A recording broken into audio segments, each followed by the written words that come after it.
So as you begin your persuasive writing today, there's a couple pointers I want to give you when you are writing. So some pointers of like, what kind of language do I need to include to make sure that I'm persuading my writers of what I think or what I want. So a couple things that of the phrases you could use are people should not, or people should blank. So you, with your monster, you could say people will need my monster, or people should buy my monster.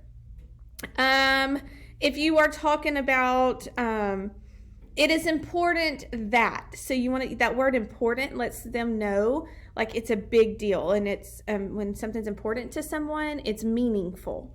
Some people think blank, but I think. So even though we want to make sure we're given plenty of facts and evidence to support our monster to make it sound true, we still need to give a little bit of opinion because it's showing that we have feelings towards it and you're passionate about it. So as you're writing today, make sure that you are using some of those words we just talked about, like you should do this, or is important because.